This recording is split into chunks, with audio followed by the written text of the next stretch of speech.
Story is the final authority, not the approved method, not the formula, and not the sacred checklist that somebody handed down from the Archangel Gabriel. The story. And why is the story the final authority? Because sooner or later, the story has to meet the reader. You remember the reader, right? That's the poor soul on the other end of all this genius that we're trying to inflict onto the world. I'm paraphrasing Peter David here, but this is the whole point. There isn't one right way to tell a story, but there is one wrong way to tell a story, and that's to bore the audience. That's the sin. Not breaking the structure, not ignoring a guru, and not refusing to worship at the altar of Save the Cat. It's boring the audience, and that's what you're trying to avoid. If the reader's bored, confused, feeling cheated, or wondering why they bothered, they don't come back. They DNF. They close the book. They click away from the story. They don't buy the next one. The reader may not be the reason you started writing, but the reader is the reason your story has to work. And that's what my channel is all about. This is not generic writing advice. I'm not some self-proclaimed guru sitting here with all the answers to all of your writing needs. God help us if that ever happens. What I'm doing is I'm pushing back against rigid, gospel-like writing advice. Writing advice that gets handed down as if there's only one correct way to tell a story. And you've heard the commandments that, every character has to have an arc, or, you might have heard it put this way, where the character has to be a different person from, when the story started. That's hogwash. You must know your theme before you write, and Chekhov's gun means everything has to pay off, and head hopping is always bad, and show don't tell. And here's the thing about some of that advice is that it's not all bad. Some of it is useful. Some of it is very useful. It was certainly useful at one point when somebody came up with it because it solved somebody's problem at some time. The problem is not always the advice. The problem is when people treat advice like law.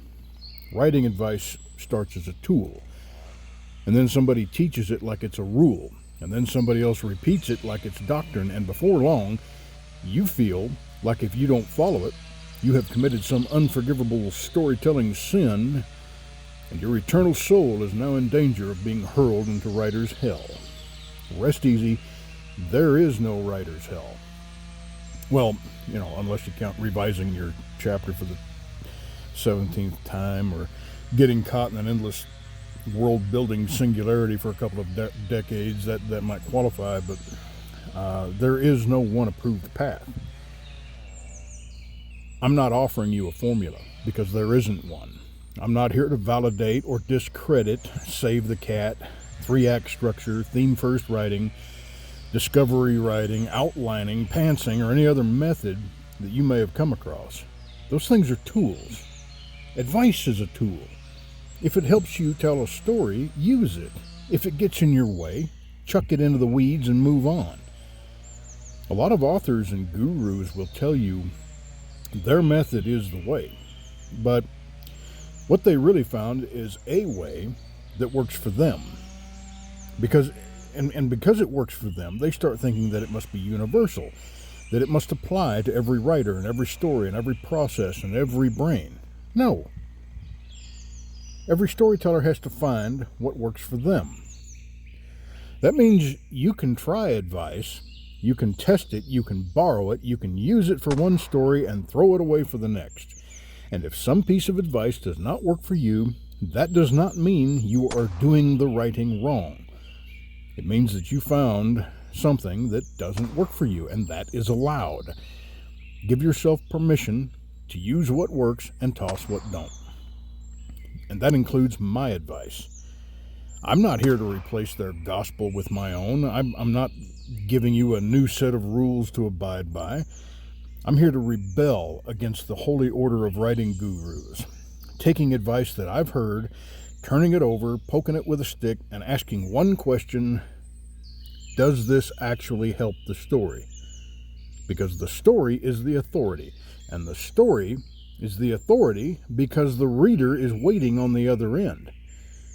Whether you are writing fiction or nonfiction or fantasy or memoirs or novels or YouTube scripts, you have one responsibility: don't waste the reader's time.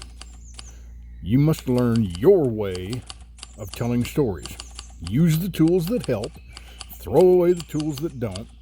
That includes anything I say. And for the love of God and for the love of all that is holy, don't bore the audience.